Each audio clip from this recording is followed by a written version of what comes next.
বাংলাদেশের মানুষ ঐতিহাসিকভাবে তারা ঐক্যবদ্ধ থাকে তাদের প্রয়োজনের সময়। মূল ব্যাপারটা হচ্ছে যে আসলে জনগণকে আপনার ক্ষমতায়িত করতে হবে, জনগণের সার্বভৌমত্বকে নিশ্চিত করতে হবে। যদি আমরা সেটা করতে পারি তাহলে আমাদের জাতীয় নিরাপত্তাও নিশ্চিত হবে, আমাদের অন্যান্য বিষয়গুলো অত্যন্ত সহজ হয়ে আসবে। আমরা গণতন্ত্রই চর্চা করতে পারিনি ঠিক মতো, আমরা গণতন্ত্রকে চর্চা করতে গিয়ে প্রতি পদে পদে বাধা পেয়েছি। সেই জায়গায় আজকে আমাদেরকে একমত হতে হবে। আমার ধারণা যে আমরা সবাই এই ব্যাপারে একমত হয়েছি এবং অনেকে নেতিবাচক কথা বলছেন, আমি কিন্তু খুব ইতিবাচক দেখতে পাচ্ছি সামনে। বাংলাদেশের মানুষ তর্ক করছে, বিতর্ক করছে, আলোচনা করছে, তার মধ্য দিয়ে কিন্তু তারা একটা জায়গায় এসে পৌঁছচ্ছে এবং আমি বিশ্বাস করি যে আমরা এই আলোচনার মধ্য দিয়ে, তর্ক বিতর্কের মধ্য দিয়েই আমাদের সেই জায়গাটা আমরা যে পৌঁছবো যেখান থেকে আমরা সত্যিকার অর্থে আমাদের গণতান্ত্রিক প্রতিষ্ঠানগুলোকে নির্মাণ করবার জন্য একটা সঠিক পথ খুঁজে বের করতে পারবো। এখানে খুব ইম্পর্টেন্ট কথা যেটা আমরা মনে করি, যেটা খোরশেদ বলেছেন, আসলে ডেমোক্রেটিক ইনস্টিটিউশনস গুলোকে আমাকে শক্তিশালী করতে হবে এবং এটাকে শক্তিশালী করতে যদি পারি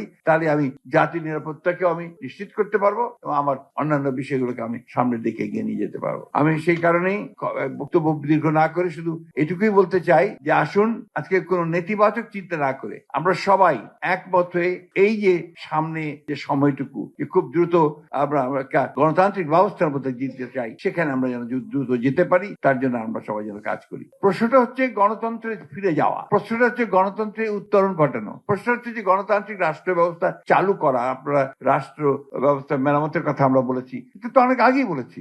আমরা আপনার সেই 2016 সালে আমরা রাষ্ট্র সংস্কারের কথা বলেছি, আমরা 2023 সালে 31 দফার কথা বলেছি, যেখানে আমরা পুরো রাষ্ট্র সংস্কারের কথা বলেছি। তো কোথায় প্রবলেম গুলো হচ্ছে আমি বুঝতে পারি না। আমার কাছে মনে হয় যে আমাদের চিন্তা ভাবনার মধ্যে এই জায়গাটাতে আমাদের এক হওয়া দরকার, যে আমরা সবাই এক হয়ে আমাদের রাজনৈতিক দল, যেহেতু আমরা গণতন্ত্রে বিশ্বাস করি, আমাদের তো বিভিন্ন মত থাকবেই, সেই মতগুলোকে আমরা এক জায়গায় নিয়ে এসে আমরা অন্তত এক জায়গায় আসি যে আমরা গণতন্ত্রে ফিরে যাব, একটা জনগণের ক্ষমতায়ন করব, জনগণের ক্ষমতা জনগণ ফিরিয়ে দেবো, সে তার ভোট প্রদানের মধ্য দিয়ে তার সেই মতকে প্রতিষ্ঠিত করবে এবং সত্যিকার অর্থেই একটা গণতান্ত্রিক রাষ্ট্র ব্যবস্থা প্রতিষ্ঠা করবে।